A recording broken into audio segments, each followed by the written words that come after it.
Hello दोस्तों, अपनी और अपने परिवार की जरूरतों को पूरा करने के लिए जीवन भर संघर्ष करना, कर्जों के ईएमआई के नीचे जिंदगी भर पीसते रहना, जीवन का आनंद पाने के लिए हमेशा तरसते रहना, देश विदेश की यात्रा करने की अपनी इच्छाओं को पूरी ना कर पाना और जिंदगी के अन्य मजे ना मिल पाना इत्यादि के बारे में सोचकर आप कभी दुखी होते हैं? क्या आपको कभी लगता है कि इस वस्तु स्थिति को बदलना चाहिए? और क्या आपने कभी ऐसी कोशिश की है? अगर आप इन समस्याओं से छुटकारा पाना चाहते हैं और अपनी इच्छा आकांक्षाओं को पूरा करना चाहते हैं और आप में सच्ची आंतरिक इच्छा है तो ही वीडियो को आगे देखना। जी हाँ दोस्तों, अगर आप पूरी शिद्दत से अपनी गरीबी को दूर करना चाहते हैं तो ही वीडियो को आगे देखना और एंड तक देखना। नमस्कार दोस्तों, सक्सेस थ्रू बुक्स इस Hindi audio book summary channel में आपका फिर से स्वागत है। दोस्तों, आज हम बात करेंगे the richest man in Babylon इस बुक समरी के सेकेंड पार्ट के बारे में। इस बुक के लेखक जॉर्ज सैमुअल क्लासन हैं।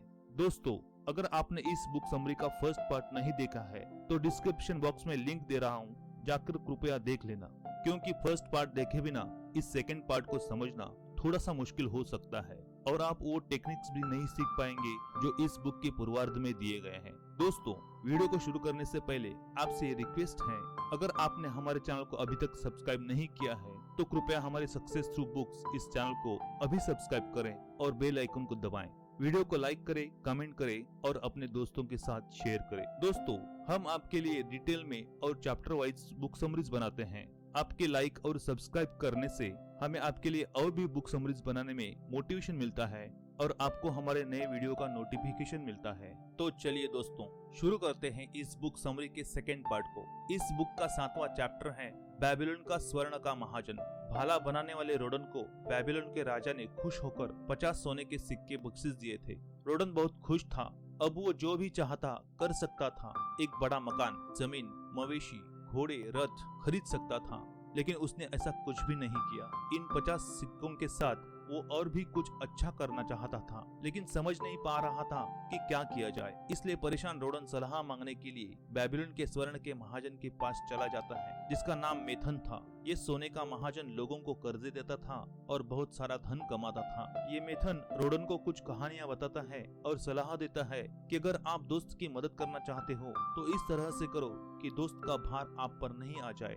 अपने मेहनत से कमाए हुए सोने के बारे में आपकी पहली इच्छा सुरक्षा की होनी चाहिए। अव्यवहारिक लोगों के चमकदार लेकिन धोखेबाज योजनाओं से अपने सोने को सुरक्षित रखना चाहिए। सुरक्षा के बाद अपने खजाने से और ज्यादा सोना कमाने की सुरक्षित और व्यवहारिक योजनाएं खोजना चाहिए। उन लोगों के संपर्क में रहें जिनकी सफलता आपने देखी है, ताकि आपका खजाना उनके कुशल इस्तेमाल के कारण अच्छा कमा सके और उनके ज्ञान और अनुभव से सुरक्षित रह सके।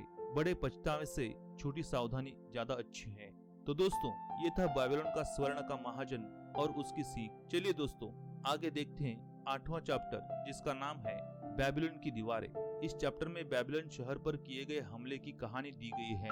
ये हमला उसी वक्त किया गया था जिस वक्त बेबीलोन की मुख्य सेना राजा के साथ पूरब में एलमाइट से संघर्ष में व्यस्त थी। उनकी अनुपस्थिति में शहर पर आक्रमण की अपेक्षा नहीं थी, इसलिए रक्षा करने वाली सेना बहुत छोटी थी। लेकिन अपेक्षा के विपरीत असीरियन की सशक्त सेना ने बेबीलोन पर आक्रमण किया था। बेबीलोन शहर का रक्षण अब 107 फीट ऊंची दीवारें कर रही थी और मुख्य दरवाजा बंद कर लिया गया था। शत्रु की सेना इस मजबूत दरवाजे को तोड़ने का प्रयास कर रही थी। दीवारों को गिराने की कोशिश की जा रही थी। बिना थके बिना रुके शत्रु सेना 4 हफ्तों तक अविरत कोशिश करती रही, लेकिन कामयाब नहीं हुई। शत्रु सेना न तो दीवार को गिरा सकी और न ही दरवाजा तोड़ सकी, हारकर वापस चली गई। इस तरह से बेबीलोन की मजबूत दीवारों ने दुनिया के सबसे अमीर शहर की लूटने से सुरक्षा की और शहर आबाद रहा।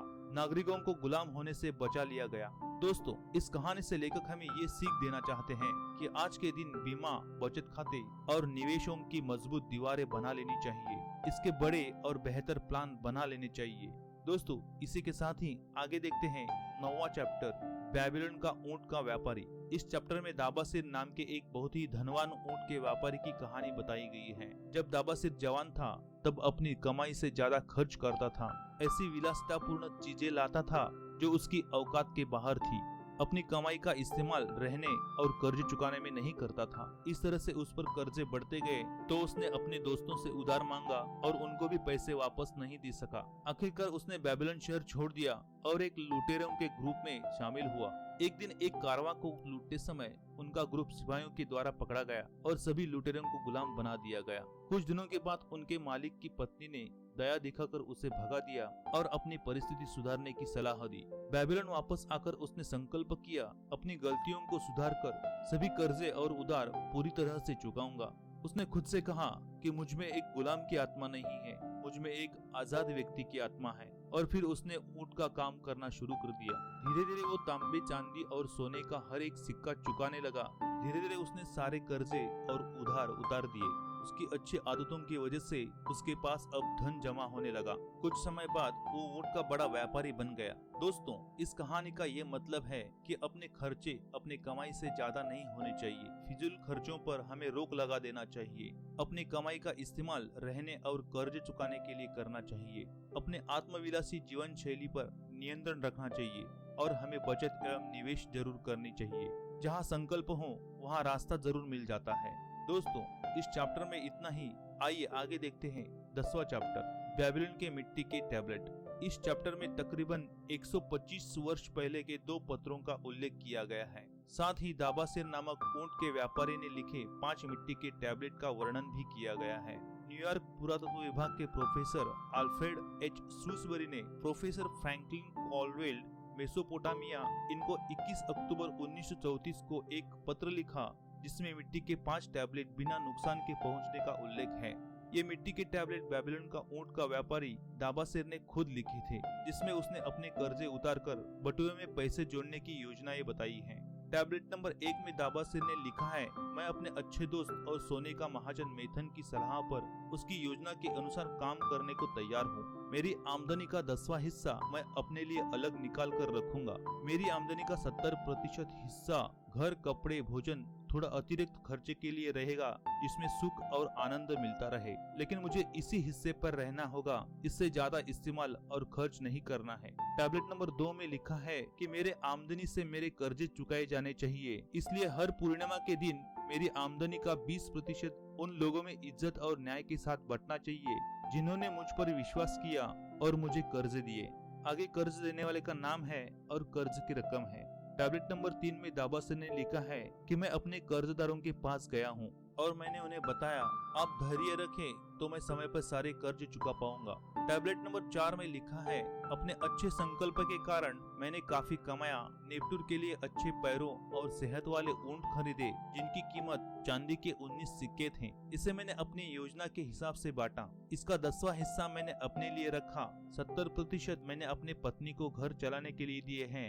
20% को मैंने अपने कर्जदाताओं के बीच तांबे के रूप में विभाजित किया है। मेरा दिल अब पहले से काफी हल्का हो गया है। 3 पूर्णिमाएं गुजर चुकी हैं। मेरे बटुए में अब चांदी के 21 सिक्के हैं जो मेरे हैं। अब मैं सिर उठाकर चल सकता हूँ। ये योजना अमूल्य है। टैबलेट नंबर 5 में दाबासेर ने लिखा है, फिर से पूर्णिमा आ गई है और 12 महीने आए और चले गए। इसी दिन मैंने अपना अंतिम कर्ज चुकाया है। सभी ने मुझे ऊंचा सम्मान दिया है। ये वही योजना है जिसने मुझे सफल बनाया है। मैं कर्ज से मुक्त हो पाया हूँ। आज मेरे बटुए में सोने और चांदी के सिक्के खनक रहे हैं। ये वही योजना है जिसने एक गुलाम को सम्मानीय नागरिक बना दिया है। तो दोस्तों, ये थे वो 5 मिट्टी के टैबलेट। आज के आधुनिक युग में भी कोई भी इंसान इस योजना के अनुसार चलकर कर्ज मुक्त हो सकता है। चलिए आगे देखते हैं 11वां चैप्टर, बेबीलोन का सबसे भाग्यशाली इंसान। इस चैप्टर में बेबीलोन के कारवा का मुखिया और बड़ा व्यापारी शर्रुनड्डा की कहानी बताई गई है। भाई की गलती के कारण शर्रुनड्डा को एक विधवा को बेचकर गुलाम बना दिया गया।